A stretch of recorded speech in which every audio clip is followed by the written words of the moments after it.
After I absorbed another one, and the total reached 50, the sprite from before suddenly appeared, congratulating me on having strength and stamina values that exceeded 50 combined. This achieved a first achievement. The sprite immediately recognized me as the person who had raised his hand to request runes last time. Then it began chattering incessantly in my ear. It said they always appreciated hard-working people and would give small rewards to the most proactive individuals. At this moment, Elena approached trembling and asked whether this might be unfair. After all, everyone's physical abilities were different from the start. So, everyone was not beginning from the same starting line. The sprite first comforted her, telling her not to be so afraid, because sprites at the beginning would not attack players or kill them out of displeasure. However, there were always exceptions. You understand, right? Perhaps that exception might be you. Seeing Elena's face turn pale with fright, the sprite laughed heartily while holding its stomach, saying it was just joking. Then it asked her why someone so clever would say such things. You also have superior qualities compared to others, do you not? Yet you have not erased those superior parts just to become the same as everyone else. Life fundamentally has no fairness. After saying this, it bounced back to my side, saying it was time to distribute the reward. I already knew that the first person whose ability values exceeded 50 would receive the reward of selecting 3 desired runes. The sprite asked what runes I wanted. With a snap of its fingers, a recovery rune appeared in its hand. It asked how this one was, explaining that although it was single use, with this rune, even if your stomach were pierced, you could recover quickly. It could be considered a resurrection skill. The others were shocked to hear how powerful this rune was. All 3 of them simultaneously thought that if they fell into mortal danger, I would surely choose the recovery rune to save them. However, I knew that if limbs were severed, it would be useless. So I asked the sprite whether there were runes that could resist magic. The sprite clearly had not expected me to ask such a question. Nevertheless, it conjured several runes from the magic circle, saying, of course there were. This greatly disappointed the 3 of them, though the recovery rune was indeed excellent. Unless it was like Kane's special case of obtaining a Heil recovery rune, magic resistance and physical resistance runes were absolutely unobtainable in the tutorial zone. Improving stamina only helped with activity levels and recovery speed, while physical resistance and magic resistance provided fundamental defense and resistance. General physical attacks could be avoided through agility and experience, but magical attacks were not so easily evaded. After using the runes, I opened my panel to check my magic resistance, which had reached 13. This way, at least I could avoid instant death when subjected to magical attacks. Seeing that my task was complete, the sprite prepared to leave. Before departing, it told me it had high expectations for me. It encouraged me to continue working hard in the future, and finally gave me a flying kiss, calling me cutie pie. This scene completely stunned the 3 people behind me.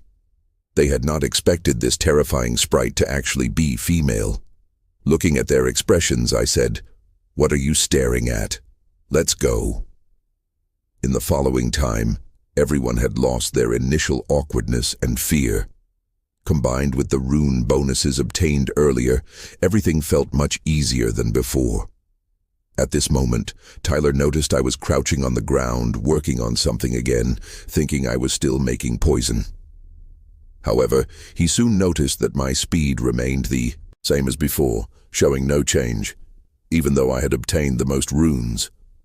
So he approached and asked why. After absorbing so many runes, my speed remained the same as before. I rolled up my sleeve and extended my arm to show him the reason.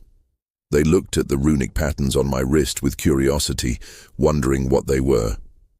I explained to them that runes could actually be collected by thinking about the runes you want to collect. They would be stored as these patterns and attached to your arm. When they asked how I knew this, I told them as usual that I knew through supernatural ability. Elena also wanted to try this. I stood up and said that learning this would not benefit them. This way, strength could not improve rapidly and hunting speed would slow down.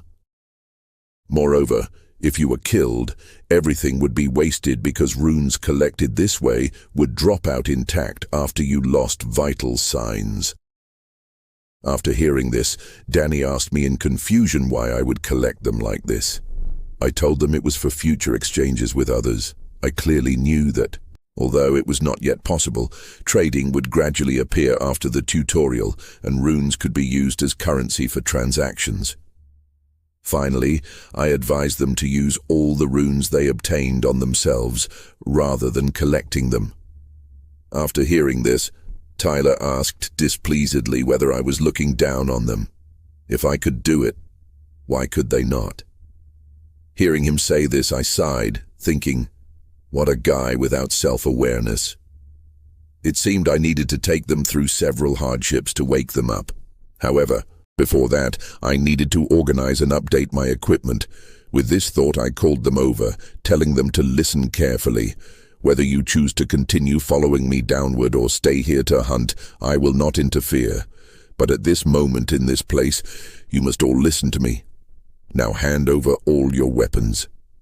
Tyler asked why he should give his weapon to me, adding that I already had a weapon. I threw my blade on the ground, saying, this one was already dull, so I needed some backup weapons. Tyler then asked what they would use if I took all the blades. Did I want them to hide behind me and watch me kill monsters? Danny, hearing this was a good idea, immediately said he would give his weapon to me. However, Tyler sternly stopped him. Seeing Tyler's resolute attitude, I asked whether he wanted to participate in the next level's combat. Tyler, feeling quite strong, said I always underestimated them, which annoyed him, so he definitely wanted to go. I thought to myself that once they knew what was down there, they might not think the same way. However, if they went, I would definitely have to split my attention to protect them. Finally, I gave them two choices. Either I would not go and let them go by themselves, or they would not participate and just watch me fight from behind.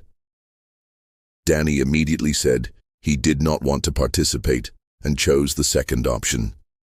Elena quickly followed, also choosing the second option.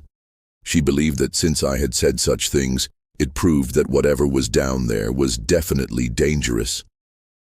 Tyler then tried to persuade them that precisely because it was dangerous, they should fight together. That selfish guy clearly wanted to abandon these friends and monopolize all the rewards himself. He thought Danny was a weakling who could go or not. But if Elena did not go either, there would be no one to watch him show off. I thought to myself that Tyler was quite fortunate because the one who was reborn was me, not Caden. Otherwise, he would have been smashed to pieces, glued back together, then smashed again. Since they could not reach a conclusion quickly, I told them to go down first and decide later, as I did not have much time left. Only then did Tyler show a satisfied smile. He believed that since I wanted to go alone, there must be many excellent rewards down there. Only fools would give up such good opportunities. However, shortly after they went down, they came running back up in panic. While running, Elena blamed Tyler, saying she had told him it would be dangerous down there. Tyler roared that how could he have known. Just now after they went down, they saw a creature that was not on the same level as the previous monsters, a serpentine beast over 30 minnows long. After running up, Tyler glanced down again, thinking, I must be crazy to face such a monster alone.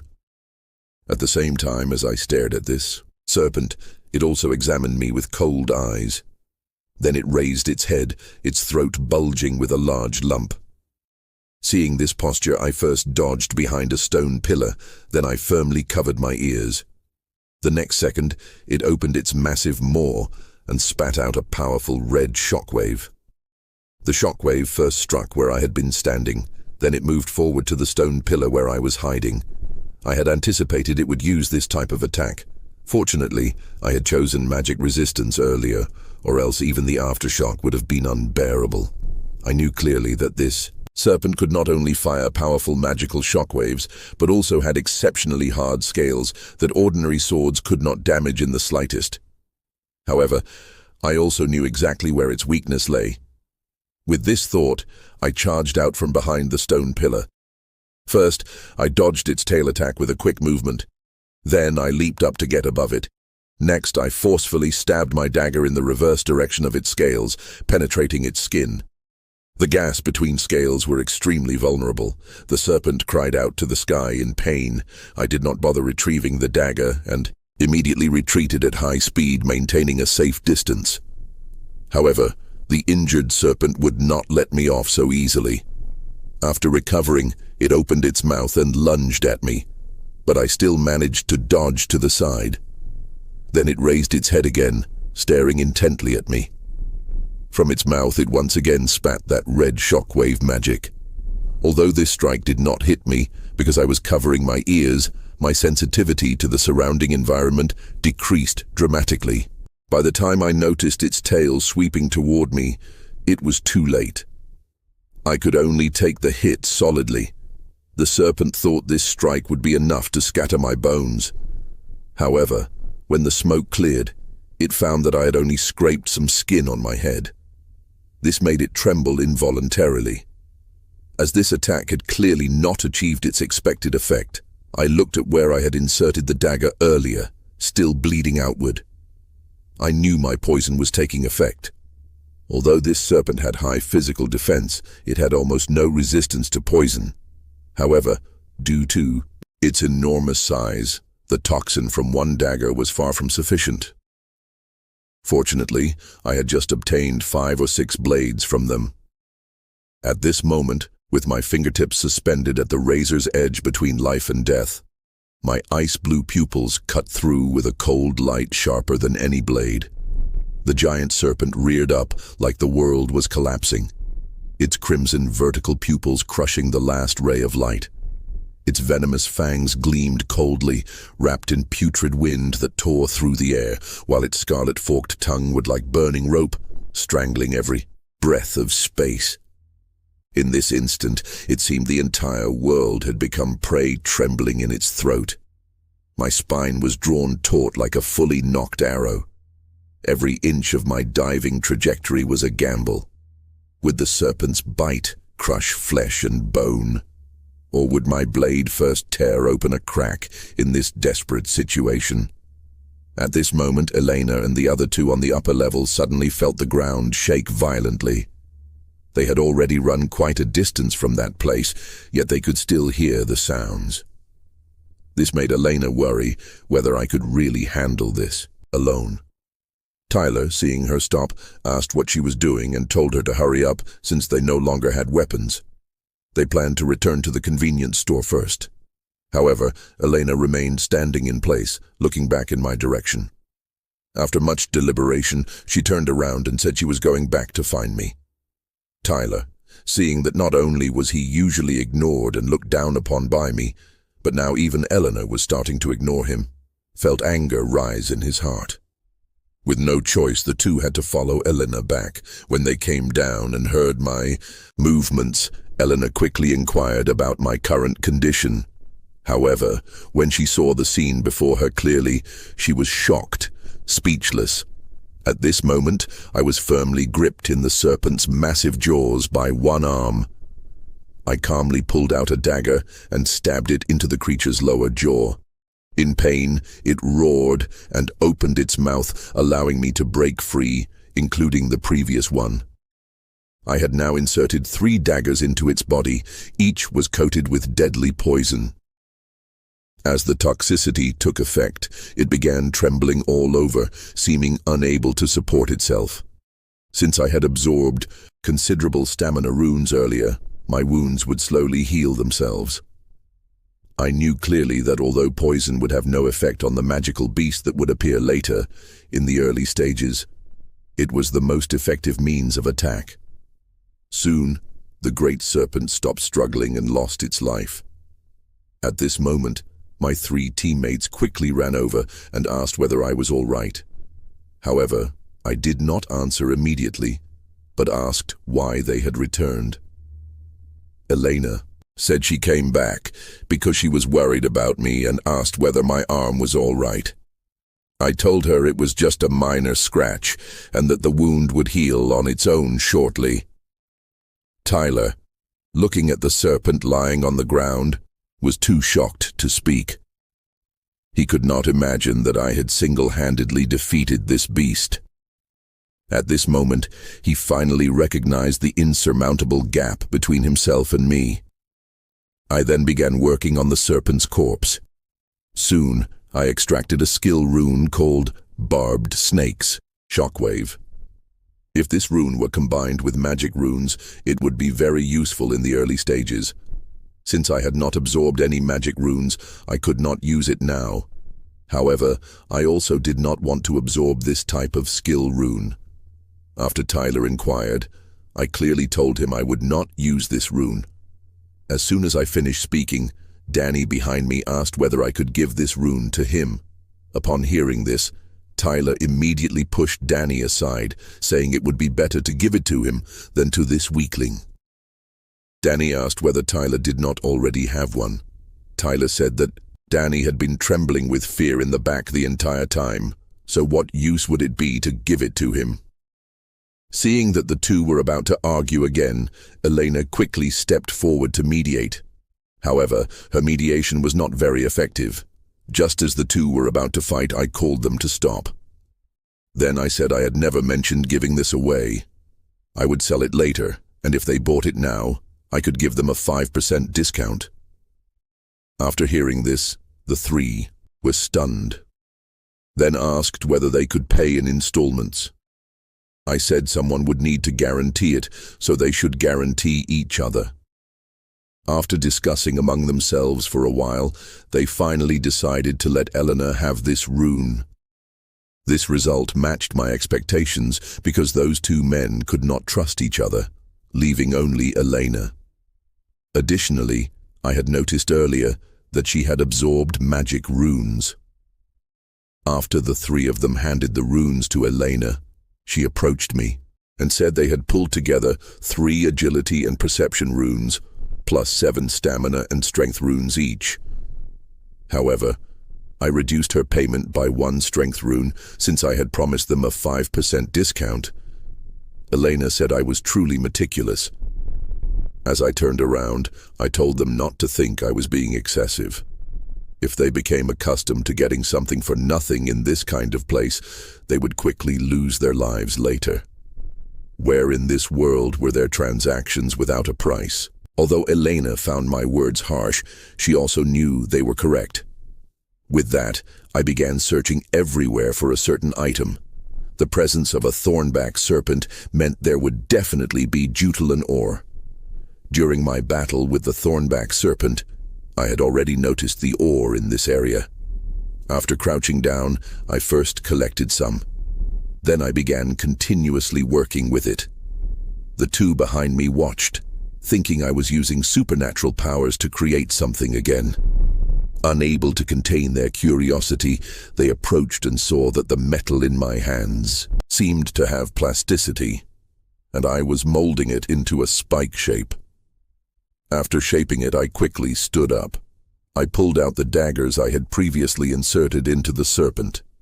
At this point, they were all anticipating what amazing thing I would create this time. Next, I extracted some of the serpent's internal organs. Tyler asked whether I was making poison again. I told him this time was different, but did not explain in detail what I was doing. Although the thornback serpent scales were very hard, they could not be used directly as weapons.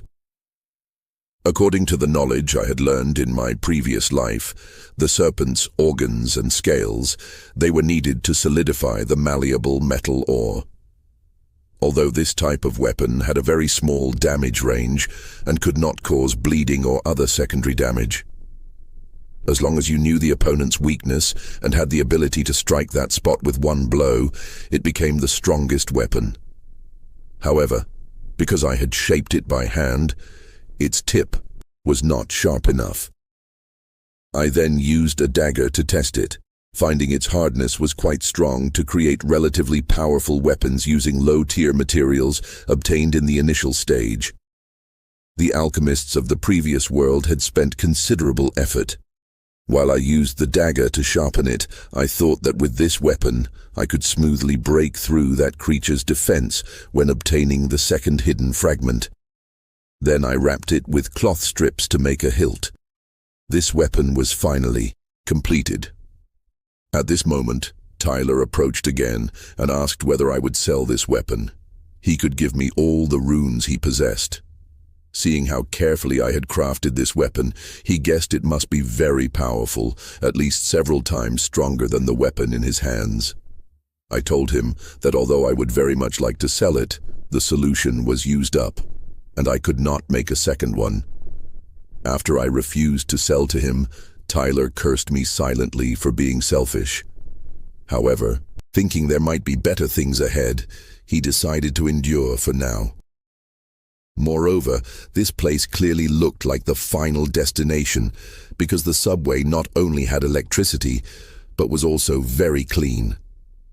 Additionally, since I, who had been constantly vigilant, had now relaxed somewhat, he guessed there were no dangers here, only rewards. When I entered the subway and they wanted to follow, I suddenly stopped them and asked what they were coming up for. I said only one person could come up here, so they should go down. Seeing them still standing motionless, I repeated what I had just said. The three looked at the spacious seats beside me with confusion. It was so roomy in here, you must be mistaken. How could only one person come up? And just because you tell us to go down, we have to go down. We have fought together until now. Why are you suddenly acting unilaterally? They also said they had helped me considerably along the way. Upon hearing this, I found it laughable. Although these people understood the wise choice of following me and seizing opportunities, they still did not understand one principle. It seemed I needed to teach them this principle personally. So I stood up, took my weapon and said, "Of course there are no rules preventing you from coming up." Then I struck the other end of the weapon heavily against the ground, saying, "After all, there are no laws in this world." Now I gave them two choices, either go down or come up and fight me. With that, I suddenly raised my weapon with the spike, and I pointed toward them. I told them to make their choice quickly. They had no choice but to get off the train. Then they watched, helplessly as the subway doors began to slowly close.